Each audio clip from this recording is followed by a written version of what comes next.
Hello, Jane. Hey, hello.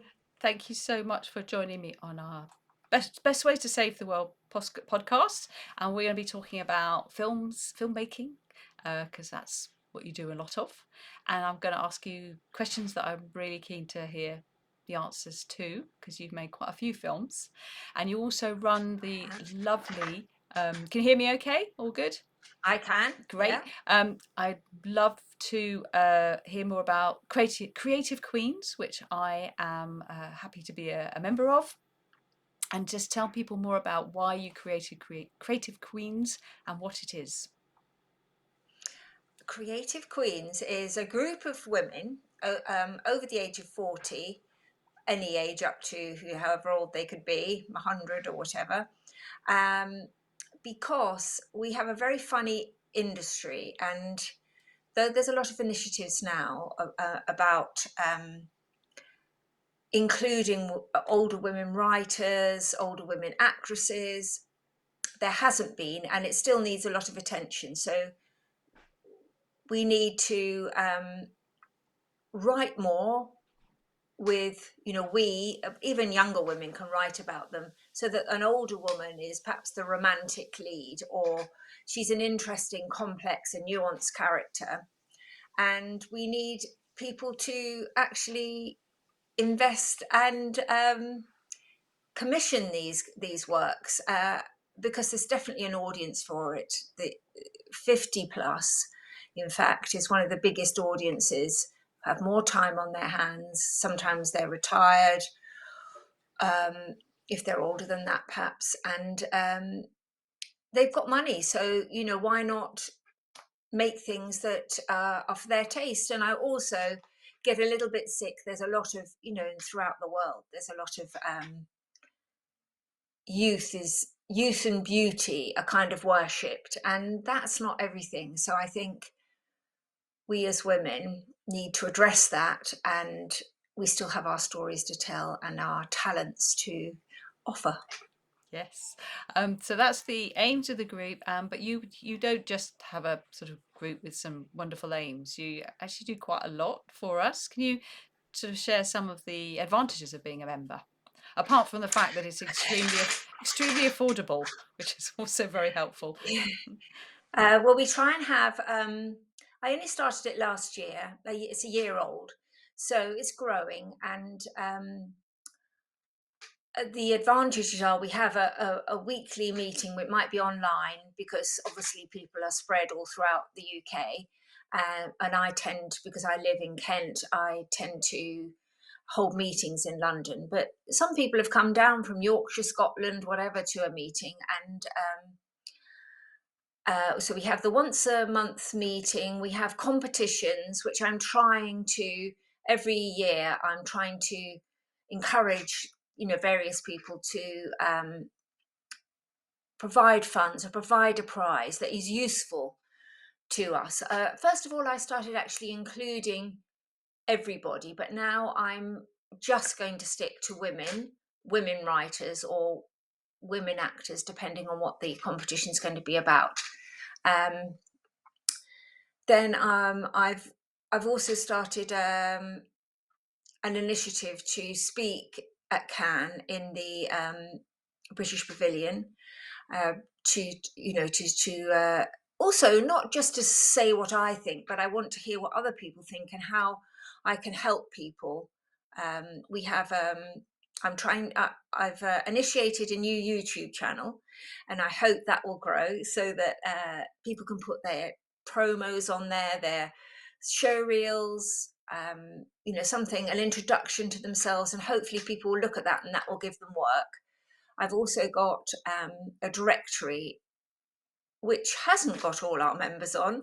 Some perhaps don't want to go on there, but that again would be something I would encourage other members and members of the public to go and look if they needed, a particular crew member, a writer, to collaborate with another writer, to, find an older actress that was suitable for a part that they'd written. So we've got those. I've had a few collaborations with film festivals where we get a discounted price. and things like We Audition, which is an actors platform where you find a partner to do your self tapes, things like that. And it's ongoing. I want to find more and more things. I did have a collaboration with Herflix, which is a platform, a smaller version than Netflix, which is all about women's films made by women. Um, but not probably enough of our members have made feature films. So I'm going to push that in the next newsletter to see if there's enough to give to the founder of that to make our own channel. So we would have then a Creative Queens channel on Herflix. I think that's a great idea. I'm looking. I've got my three shorts, but one's an immersive audio. But I'm trying to create a visual to go with that, so make it into a kind of into a sort of, I don't know, a short film that might fit under the experimental category or something. But basically, by putting them together, you can get I think it's over 40 minutes, isn't it? You can submit it as a movie to Amazon Prime, for example. Um, and but so I'm definitely going to be sending my trailers for your YouTube because I don't think I've done that.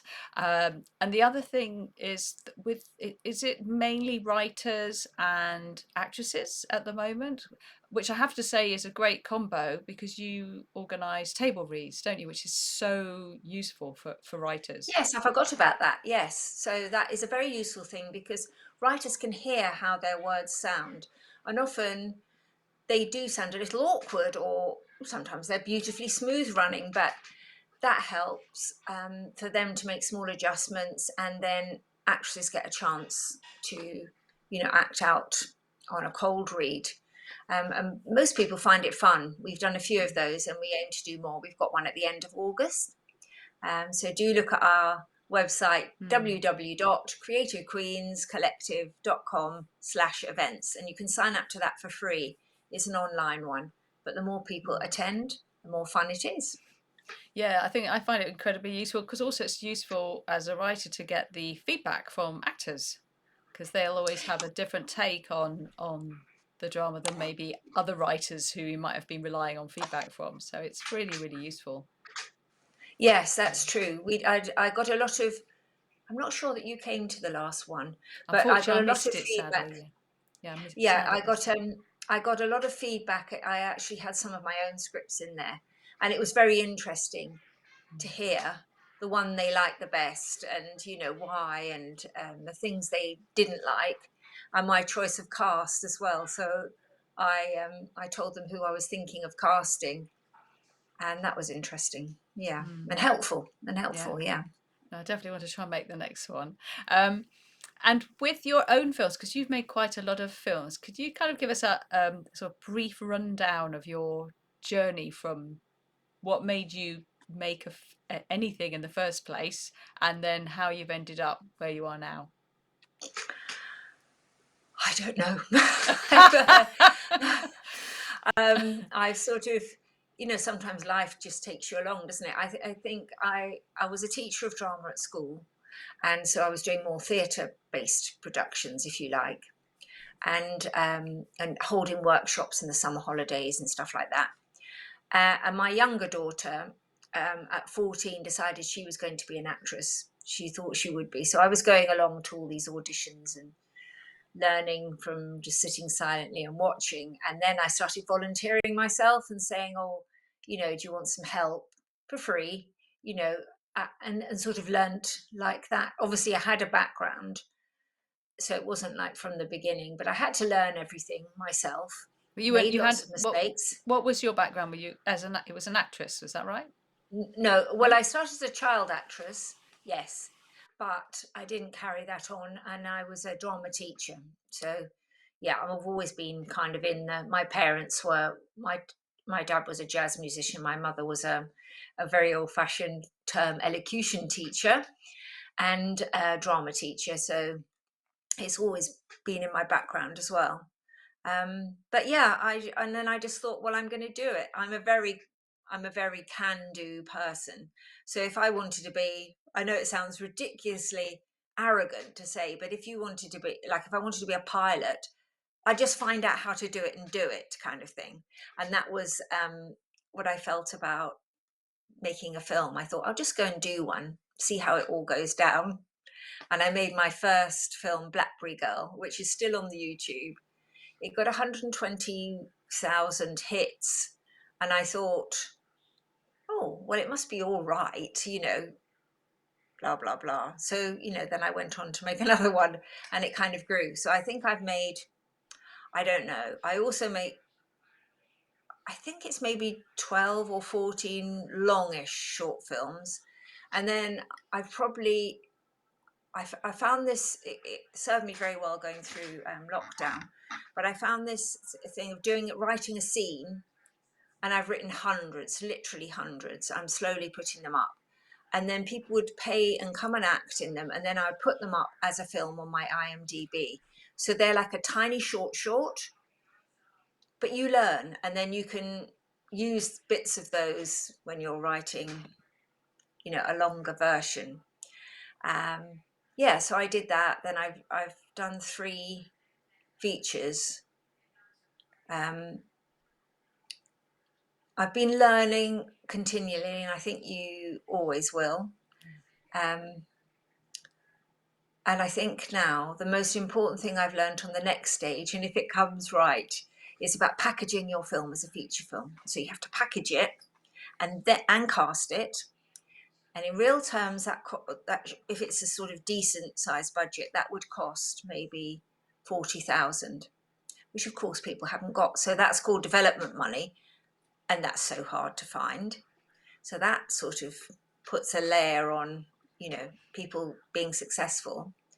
Um, and then once you've packaged and cast, I think there's tons of investors there. They're not individual investors, they're under a financier who puts everything forward for you.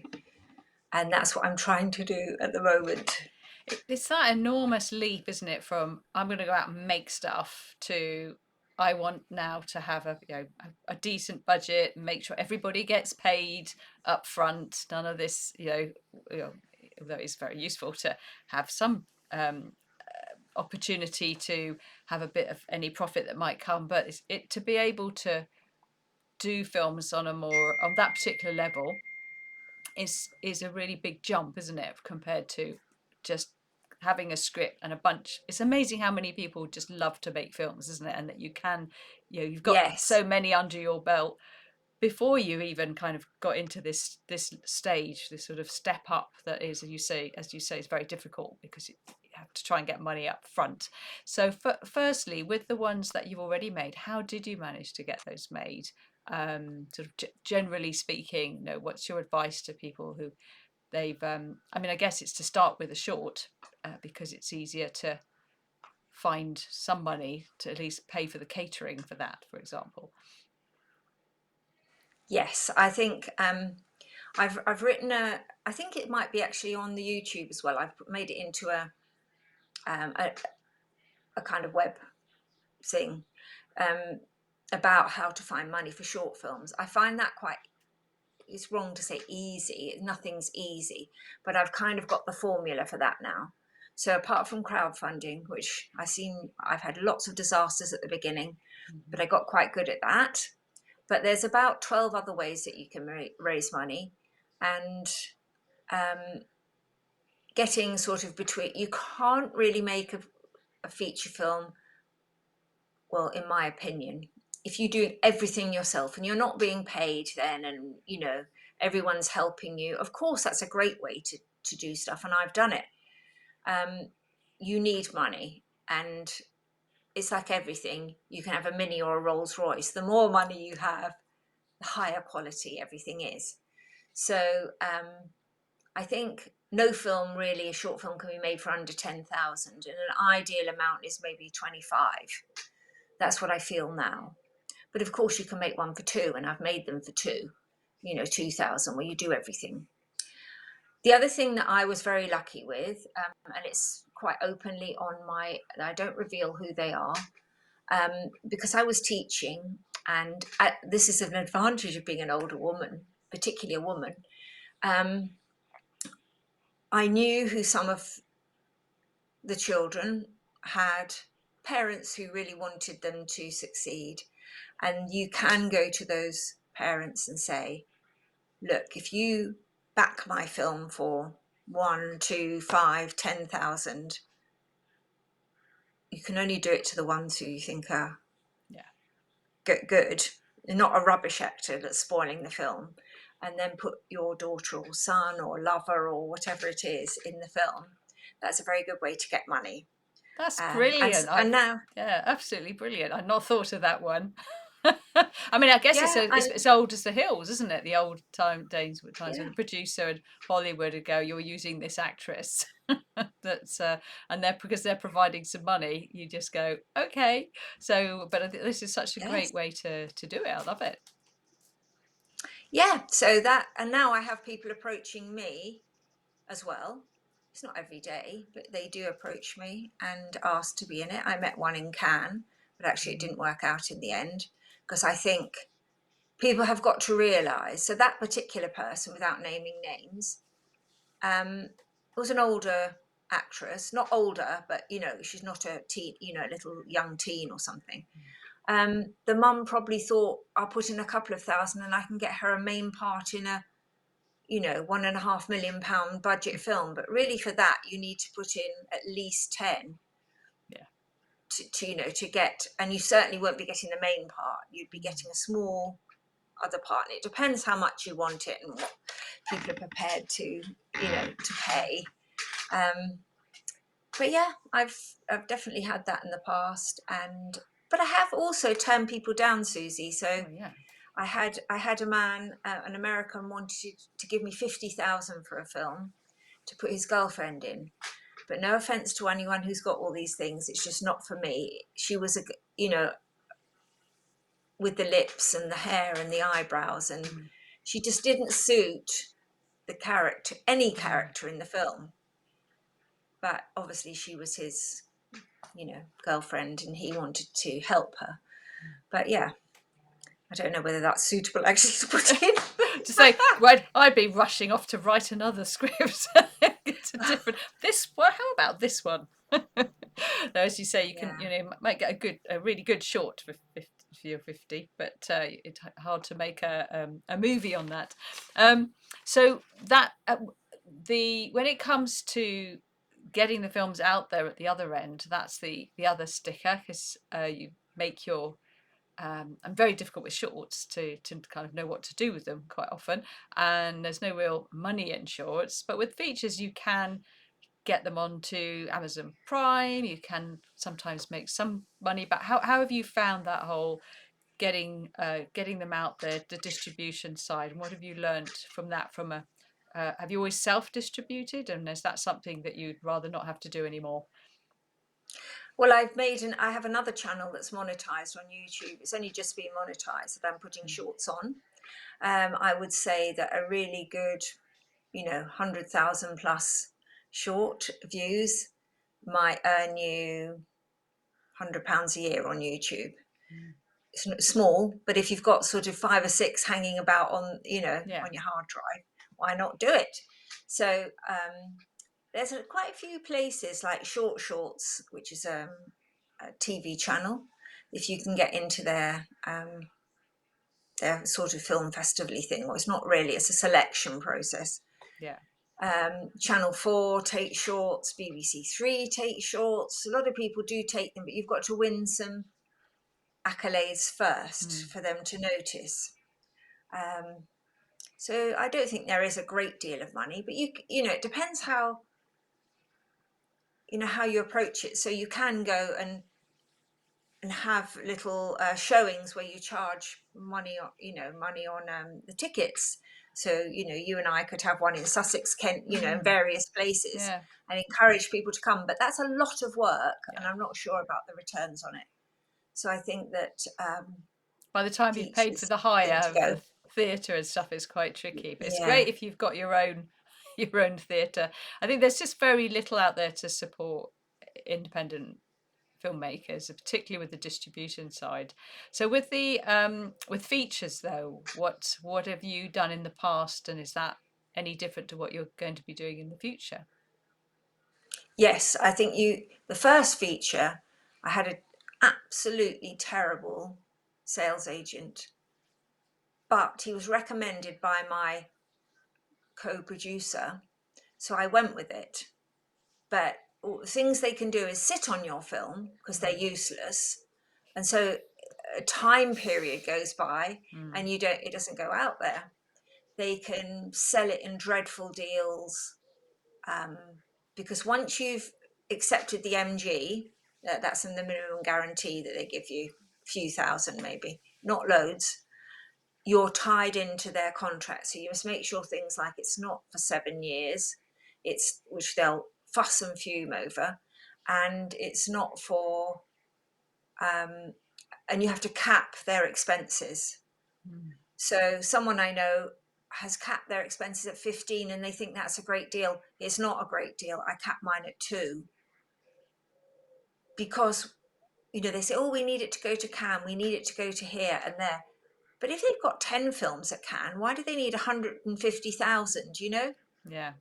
You have to be so careful because everybody's out to take a piece of your film and you end up with nothing. Mm. So I think it's really important to know stuff. So I put my film on Film Hub, um, which this same first film, because I was fed up with what was going on. Uh, that's very poor as well. It's not a Yeah, I've great heard. return. I believe it was seemed to be Yeah, quite good a little while back, but it's kind of the reputation's gone down a bit, which is a shame because it's great to have this idea that you can put it onto a distributor and it just goes out to all these places and money comes in. It's a shame that that's turning out to be harder to do these days. Are there others that are coming up through that you come across that you think could be as better than Film Hub potentially? I don't know. No, I don't particularly know because I can only speak from experience of that one because I've gone on it. But Mm. my sales guy sold the first film to, um, an and a UK and USA, the most valuable Yeah. territories for us. Um, I'm on this 7-year contract with him, Mm. and he managed to get me on Tubi, which Mm. is growing now in Yeah, UK, very much so. Amazon, Apple, Roku, all Yeah. those things. But what people don't realize, that's just the beginning. So returns from Apple or Amazon might still only be a couple of quid a quarter. Mm. Yeah. So what the most important thing which I've learned is marketing, and I'm using, Rosa Camero. She did some really great films like, and now I'm thinking of them. The what's that Dracula one called?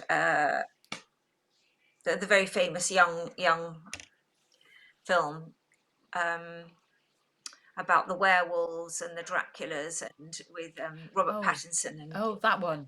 Oh, I know what you mean. it's I can't dreadful. remember what I it's can't called. remember, The but she did Yeah, that. Twilight. Is it Twilight, Twilight? Yeah. yes. Yes, she did Yeah. a few things like that, and she's very good. Now, she said of your budget, 20% should be for marketing, because the more you spend on marketing, the more you get back. So you need people to drive other people to you know, your Amazon site, or you just flounder in there and nobody Mm. knows where it is, and etc. So you might say, "Oh, I'm Amazon. Oh, I'm on Apple." But it's nothing. It doesn't mean Mm. anything unless you've got people there. So on these latest films, I've put in not always 20%. It's not 20%, but I've put in quite decent amounts to cover a much larger marketing. Because if you think that some people maybe had a 5 billion film and they spent 5 million on marketing, and that's what got them, to where they Mm. are. So that's very, very important. So that's what I've learned, and I'm going to try. Yes, that's a good one. And so we got your 20% on marketing for that budget. But for that budget, how do you raise? Do you use tax credits, for example? What are the ways to that you've used to pay for the films to get them made? Well, you can't use tax credit up front. You can say, "Oh, I've got some money," and people say, "Is it the tax credit?" Mm. But my husband's an accountant, so I've learned how to do those myself a long time ago, and I've done quite a lot of them. They're very easy to do, but time consuming. It's a bit like doing a BFI Mhm. application. It's the same kind Mhm. of thing. Um, and you obviously that is now it's up to about 30% of your total budget, because things like marketing aren't included. You can't include them. But private investors are a great way to do it. Pre-sales, which you only can get if you've got an A-lister or a very high profile person. Private equity, A-listers, grants, if you can get any grants, film tax credit. You have to sort of make it up from lots of different places, Mm. really. But And if you know you've got 30% of the tax credit coming back in, is that the basis of your private investors putting some money in because they know they're going to get a return earlier, or is it just simply that they have more confidence in the film getting finished? well, everybody can have a film tax credit. Everyone Mm. can. But no, that doesn't go back to them. So usually, in order to fund them, that film tax credit would go to um, anyone who will defer payment, because it's a guaranteed payment, Yeah. and your accountant will work it out. Because they take off. You can't have accountancy fees, lawyers' fees, marketing. Certain things in there. Um, and then you can borrow against that. So you're kind of borrowing. There's gap funding people who will lend you the money so that you don't Mm. have to defer, but they want a slice of it, obviously. Um, or you can get, like, a lot of post-production houses um, will do the work against the film tax credit. Mhm. Some actors will, or it just depends on your where you can chat to people and get kind of their confidence, I Mm. think. So yeah, no, you can't just get it in advance. So you've got to pay bills, haven't you? So Yeah. you can only use it for people who are willing to defer against the film tax credit, and you have to give them, a signed thing to say that you're Mm. paying them from the film tax credit. Now, the other thing about the film tax credit, because I've done loads of them, literally loads, is that on the BFI and the HMRC sites, they say 6 weeks for this part and 6 weeks for that part. Mm. Actually, together, so that should be 3 months. Actually, it's more like 6 months. Mm. So you've got, that's all got to be factored in. Yeah. And some people won't wait, so they can't be they can't be on deferred because they start moaning and groaning. Mm. So yeah, it's all a big juggling act, really, and that's a producer's job. The Mm. producer's job is all that kind of stuff. And what made you produce? Was it necessity, or was it something that you actually really love to do? Um, I'd I mean, love anything. necessity to get your stuff made, basically your own films made. Yes, necessity at the beginning, because I did everything to start with. Gradually learned everything. It's important. Mm. I mean, I don't know everything about the camera and the lenses and what have you, but pretty much everything else I do. I don't know anything about VFX. Well, I know, but I don't know how to do it. Um, and yeah, I do like any job if somebody Mm. will pay me.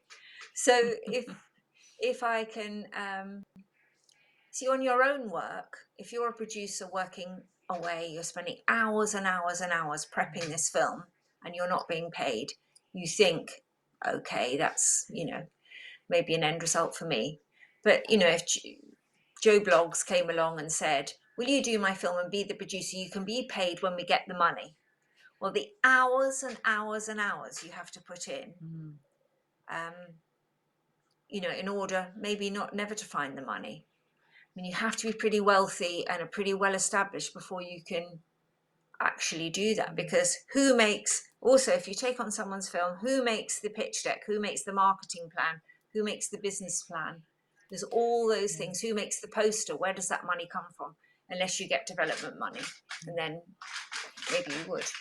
And I think more and more writers, and I certainly do this, have an intense relationship with Canva.com, and Yes. even if we're not graphic designers, we make pitch decks. We do so much towards getting something not maybe fully packaged, but in a state where a producer or director or an actor can see the vision really clearly, because they're hardly ever going to read the script, at least not until it's at a stage where they've already decided that they're really interested. And I think that's a surprise for a lot of writers, how some producers may never have read the script if they've come on board and there's the finances. So um, it's the marketing is I agree with you. It's not just something you put in the budget, it's something you do right from the beginning, learning how to pitch. Um, and all of these things, of course, or at least certainly some of them, perhaps with the pitching, it's be great to do more of that practice in Creative Queens as well. Yes, I think So, that's important. And actually, you've brought something to the fore which I'd love to speak about.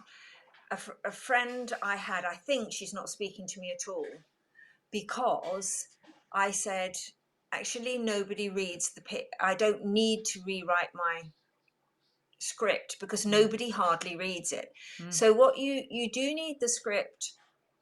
Um, well, it sort of goes like this, up a higher end. So I've got like an 8 to 10 to 12 million film, which I'm trying to do. So first of all, it's all to do with the pitch deck and your pitching ability, to speak. So I've got a financier for that. So I don't know if they've ever read it, but I don't think they do, and they certainly don't read any updates, and it's changed quite a lot. mm, So they don't read that. Then I had to get a CD, a proper CD, casting director, yeah, and she did read it. And I've heard that some um, casting directors send it out to script assessors, yeah, where you get that coverage marks and stuff like that, and they don't mm, take it on.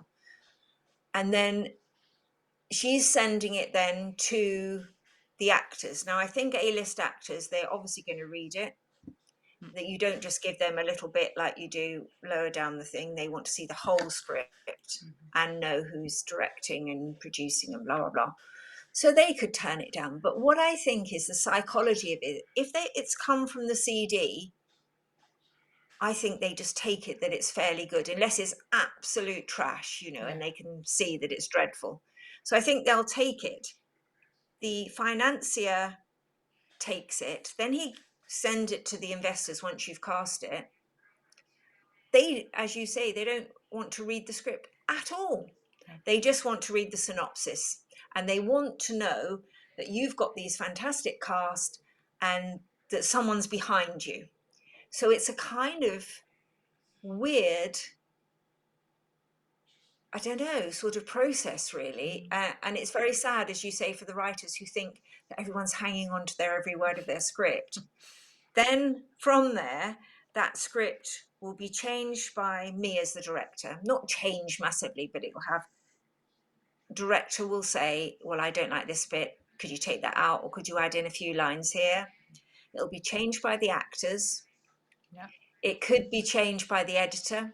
Doesn't like one bit, so they take it out. So, it's And a the kind of budget as well. You've got the producers or line producer going, does this have to take place in that particular place? Or can we do it all yeah, in one exactly. place? Yeah. Yeah. Yeah. So I think it's like selling an idea. Mm. Of course, your script's got to be good, definitely. And another thing I just wondered, because I know you've got a wonderful amount of accolades and Yeah, I got awards. Do my you think money. they help you? Well, definitely the nickel semi-finals last year, reaching that was like a miracle to me, and that Well the done. most imp- That's great. but the most important thing about it was my self-confidence, and it just, especially, I'm an older woman. I've come to this late, although I've got a background in film and TV. I'd come to writing very late, and So it really was like a sort of a message from the heavens to like, well, keep going for a bit longer. Don't give Mm. up yet. Um, and that confidence has meant I've sort of, I'm not at all subtle. You can't really see on my background properly here, but I've got it on all my backdrops. It's on. I use it all the time, but it's really so that I feel bold enough to approach producers and to say, that to me it means she could write. It's like a shorthand for that, and that's, but it's more of a confidence thing than anything. um and with the short films, I mean, obviously when you do your first shorts, any accolade is so excited, and now I'm more circumspect about which festivals I put them in for, and then whether my ambition is to get one that's BIFF or BAFTA qualifying, because those are, I think, quite Hard. worthwhile, and they're very hard to get into, but they're worthwhile. But making the short films, of sort of learning the craft of filmmaking, and like you, I end up doing a lot of myself producing, which I do love, but oh my god, it sucks the time out of you, and it is very time intensive, so it makes it harder to have time to write, which is really what I want to be doing mostly. But making those shorts has been an incredible learning curve. It's really, and also I love being on set. I love being part of the whole creative process, and not every writer does. Not Some writers do not want that at all, so it's not right for everyone. But for me, it's been a really important part of the journey. But I'm at that place, I guess similar to you. I don't want to go out and make a feature just on a wing and a prayer, and getting bits in here. And I want to be able to go, this, it's a contained budget, it's a good script, get it packaged, get everything on board, and raise and get some money raised. But I don't, I admire you so much with how you go out there and get the money. It's a very time consuming thing. I would rather be, I love bringing together the team, but that part of it is quite intense. And it's not that I would not enjoy it, it's just that I really want to spend more time writing. So I think it is, as you were saying earlier, you can do everything, but there comes a point where you really want other really good people to do their jobs, and to be able to pay them, and to be a collaborative team to make these movies. That's what I'm aiming for. And I yeah, and I don't want to. I could run out and make so many things and try and do it like a web series, and I'm not saying I won't, but my focus right now is trying to get things that are commissioned, whether it's for TV or uh, their producers come on board, and they have a shopping agreement and they raise the money. So that's my focus on my sort of journey with this. But I do really admire you for going out and doing that, building those relationships, building that trust, getting those people to put money into your films by hook or by crook. I think it's a real gift, and it's one I would happily avoid doing myself, but I'm happy to do all the rest of it because it's It's really hard taken work. ages, actually. Yeah. It's taken ages to so I went to a very swish party in Cannes Mm. where a lot of investors were, and I have a certain method of picking them out, knowing who they are, because you have to go up and talk to them and blah blah blah.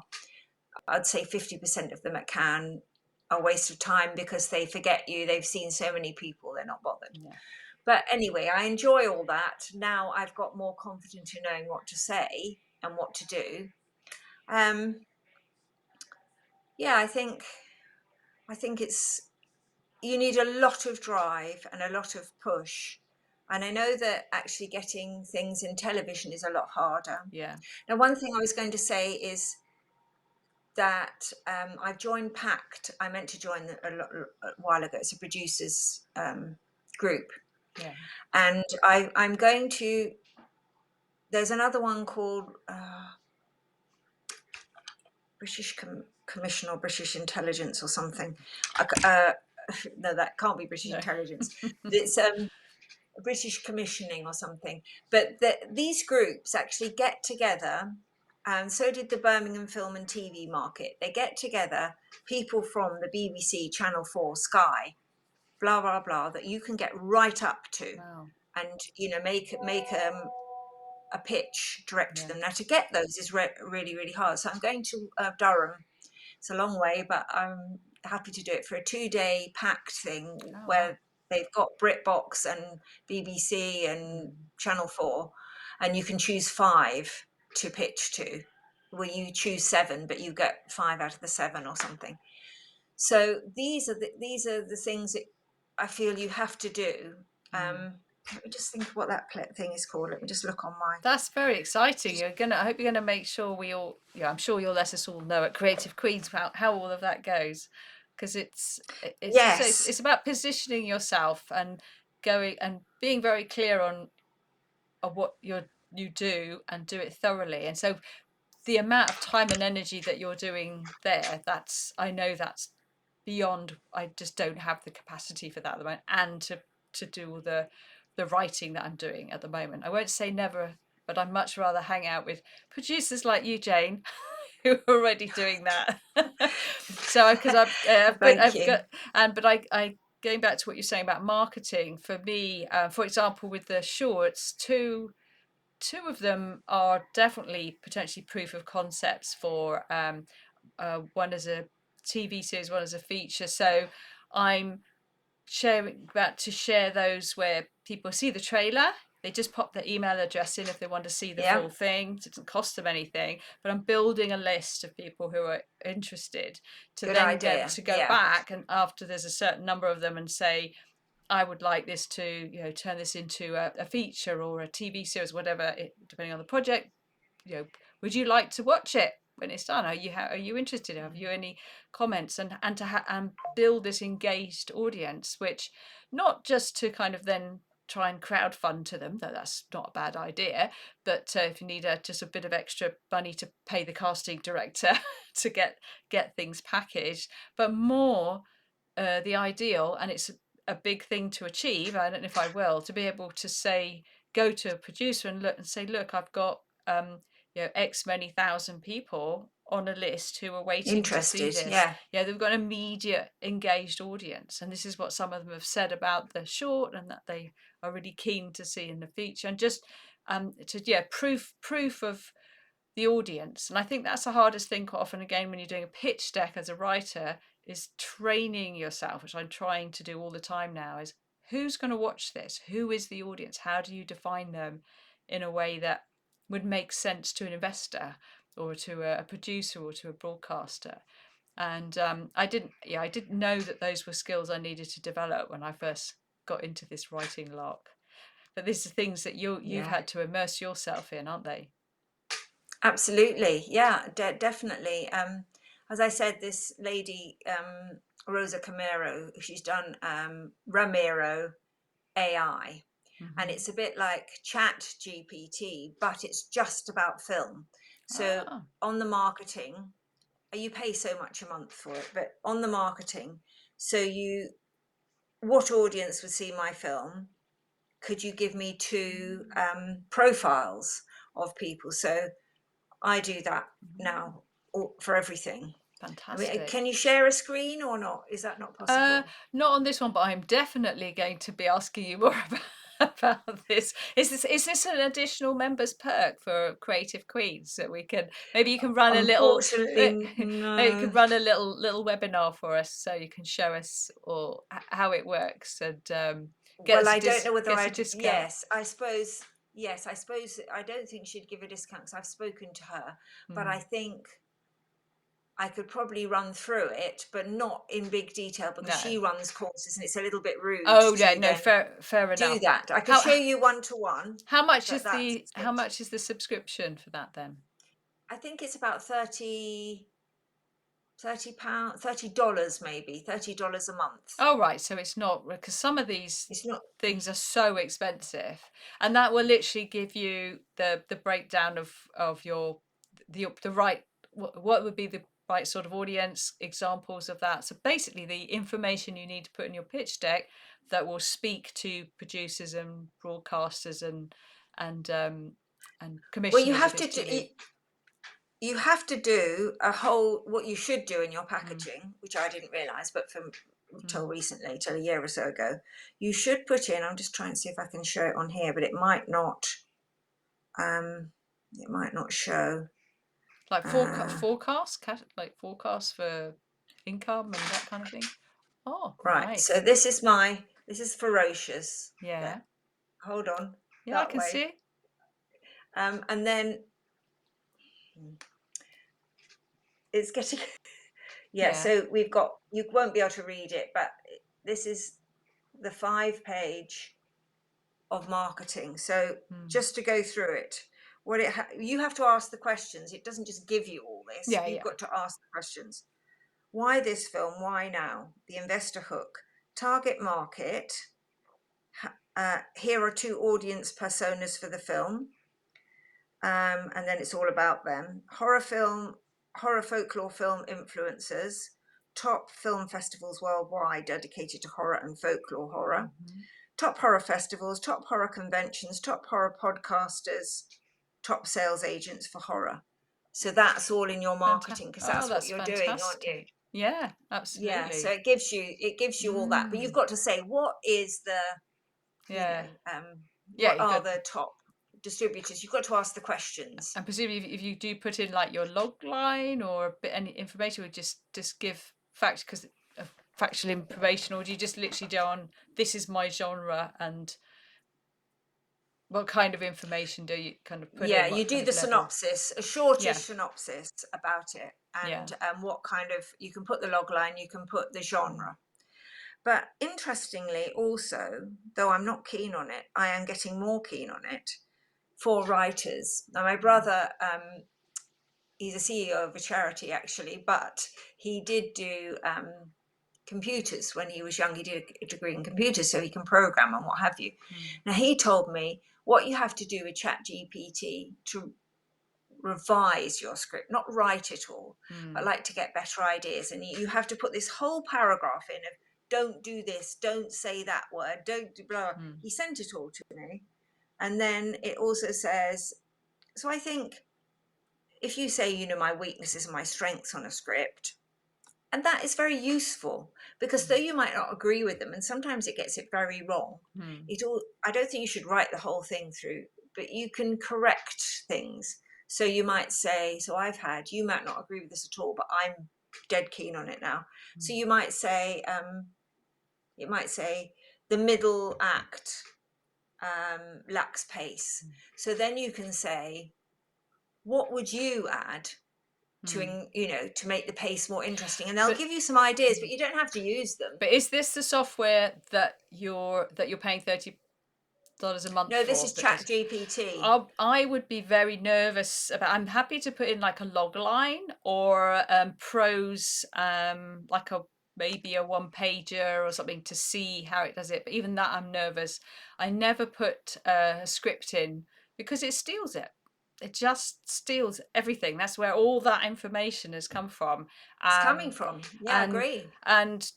we is it W Scripted, the sort of, which is supporting women writers. They have a, I mean it's a bit clunky, but it when you use their website they have a proprietary AI that does not keep it, doesn't allow sharing, and if any producer downloads your script it has a thing that stops them from um, sticking it on AI, because they might stick it on AI, say, give me a summary.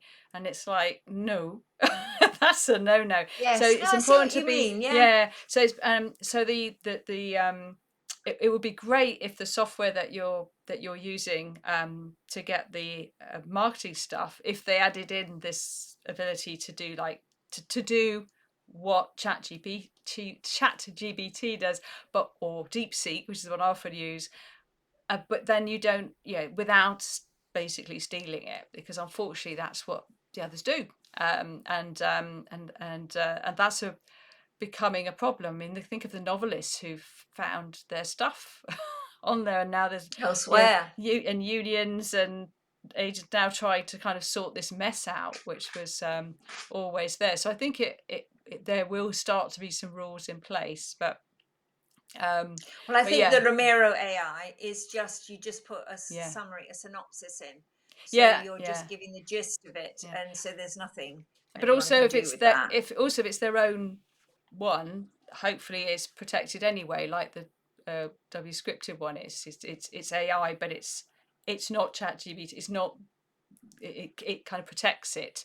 Um, so Yeah. which I would imagine they do, and if not, I imagine they'll start doing that very soon because other people are catching on now. But it sounds like a fantastic service, and I'm definitely keen to know more about it because getting those figures, the data from the marketing point of view is really difficult, and to be able to have a kind of reasonably swift and accurate way to do that's really valuable. And again, I think it's something, that writers can't just expect producers to do. The more we can do ourselves, the more likely we are to get a producer who's happy to go, all right, I'm Yes. dealing with a grown up here, and off they go. Yeah. Have you got any other? It Oh makes yeah, me oh laugh. yeah, yeah. Sorry, you can say. Sorry, it makes me laugh when writers just send you their script because even as small as I am, I still they Mm, just send their script with really no preamble and mm. just say, "Would you read? Would you be interested in this?" But nowadays, that's not how it goes. No, So I always just say, can you send me a, because I'm a script doctor as well, and so if even with that, I just say send me a one pager because most people won't. They're too yes, lazy. So if they're serious, they'll do a one pager, and this first like 15 pages, I'll read the first 15 pages because that's all I need. To spot any sort of major holes or problems. You don't need to read the whole thing quite often if they're just looking for feedback on a project. Um, so what's your next sort of project that you're planning on, or projects? With however well, much I'm detail you're working. able to give, obviously.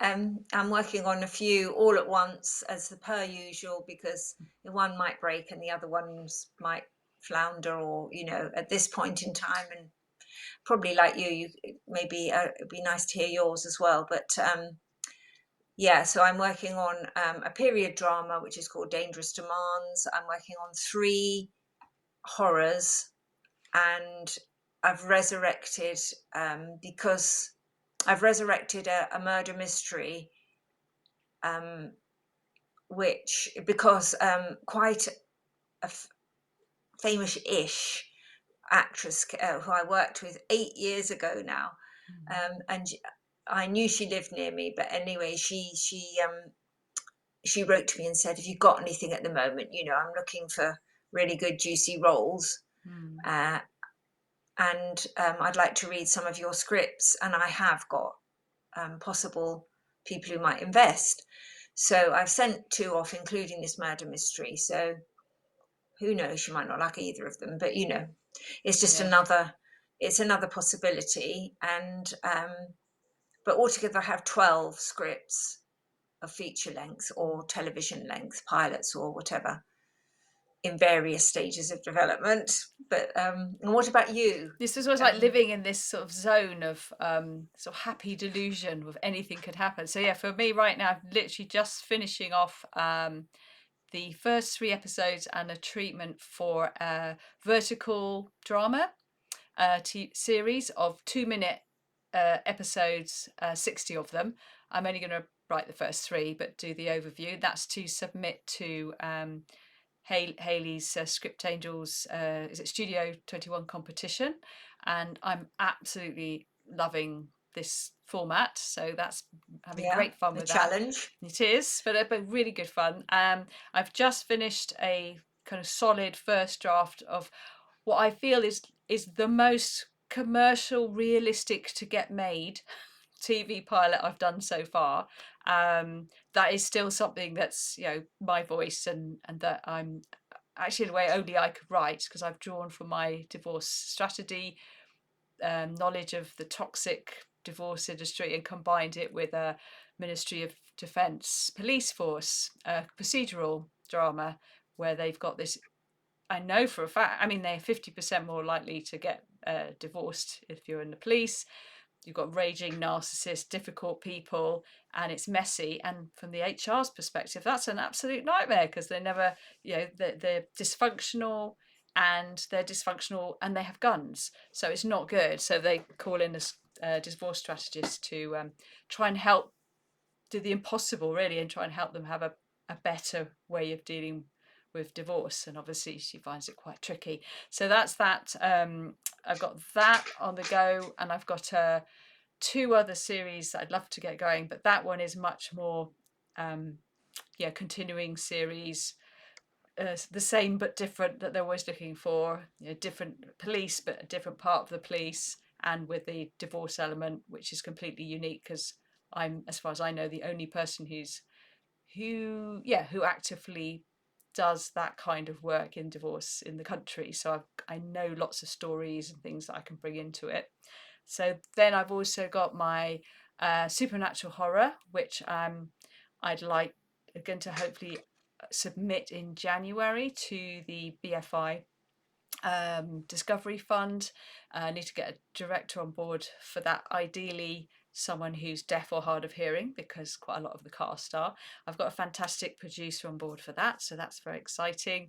And I've got another lovely producer who we both know well, who's working with on potential projects there. So lots of lovely things floating about, and fingers crossed to keep them all going. We're trying to get them all Yeah. into a good state, get the pitch decks ready, and not write any more for a bit, and just really focus on getting those projects going. So that's what's keeping me happy at the moment. So, Yeah, no, it sounds great.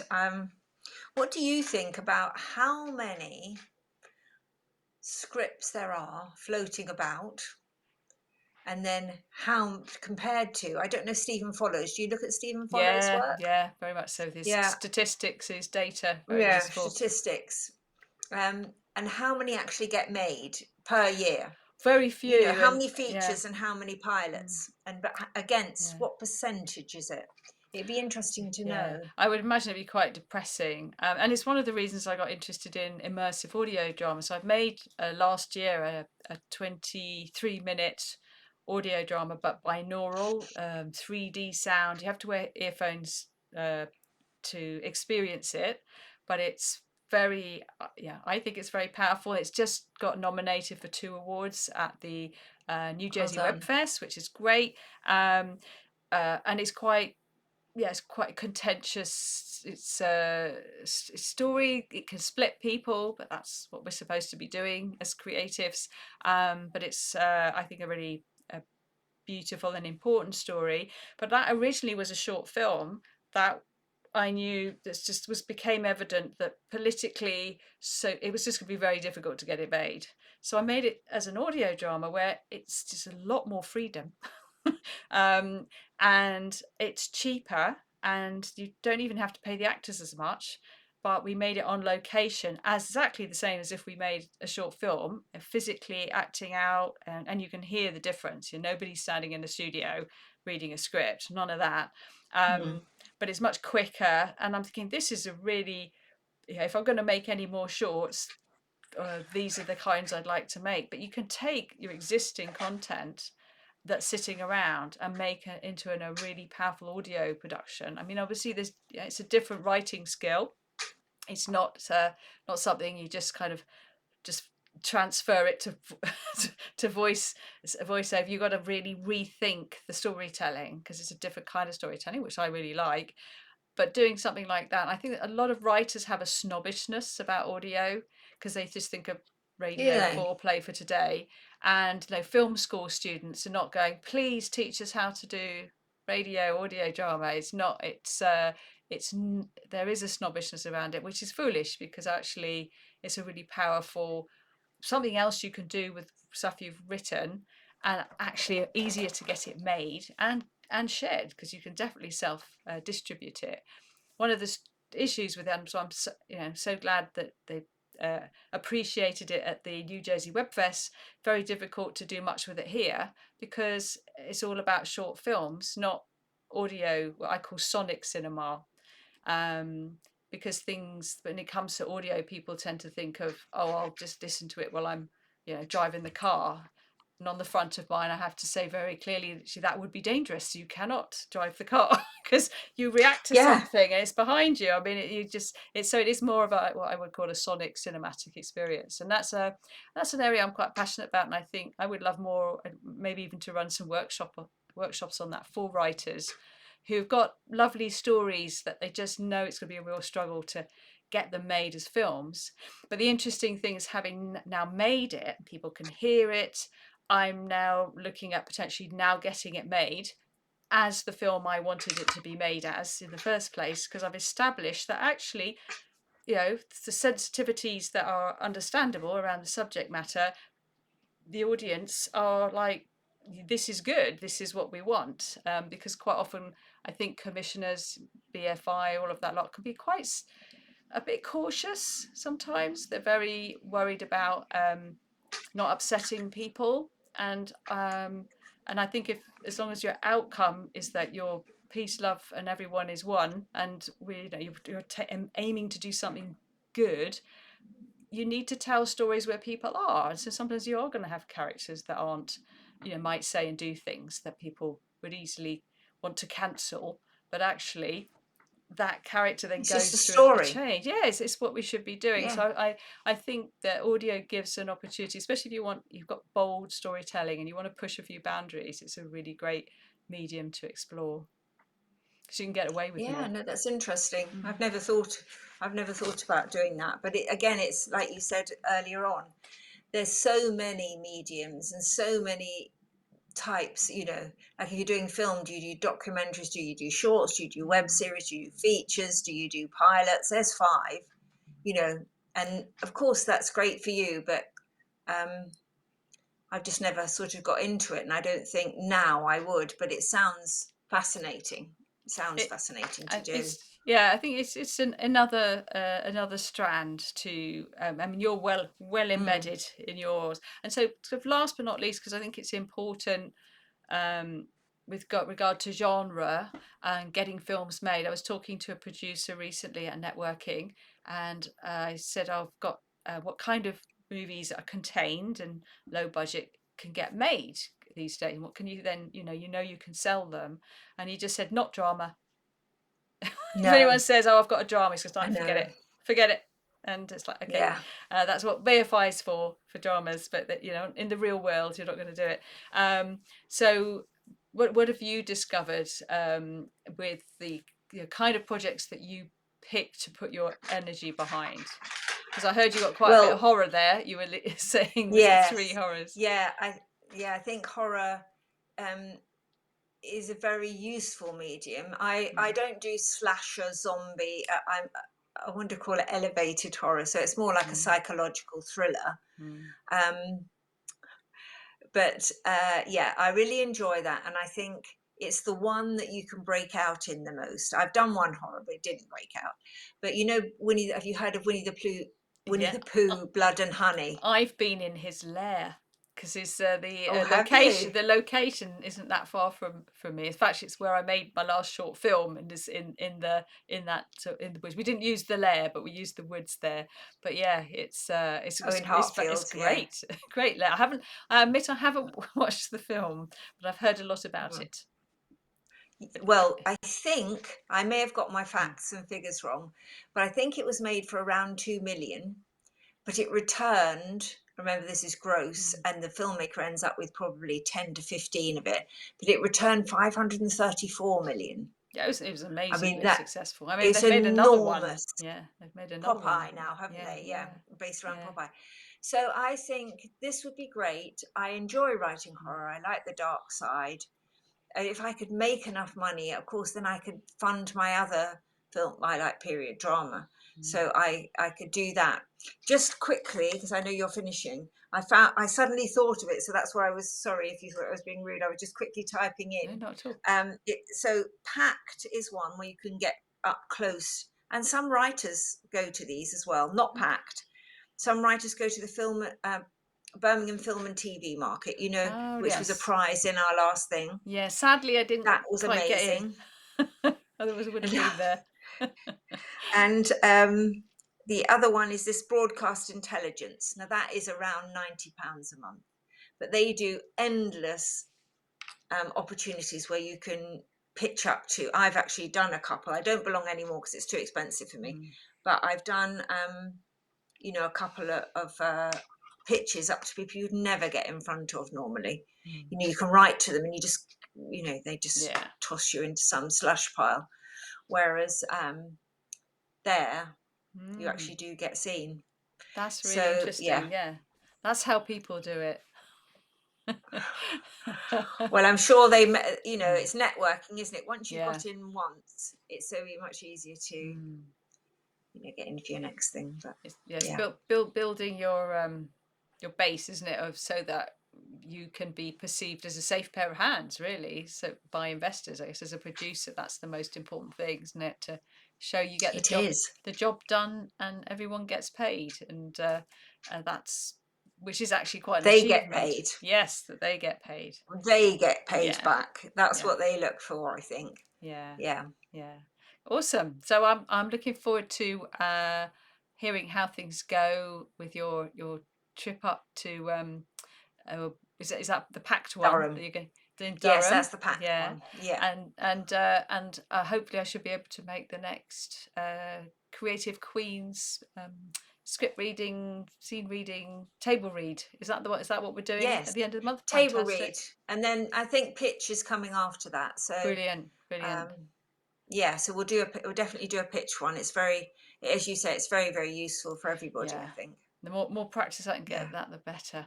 That's fantastic, lovely. Thank you so much, Jane. Well, thanks for having me. And I And and yeah, when I'll send you out links to where this video is, and if you can pop in the comments any relevant links that you think, oh, and certainly to Creative Queens, obviously, would be great.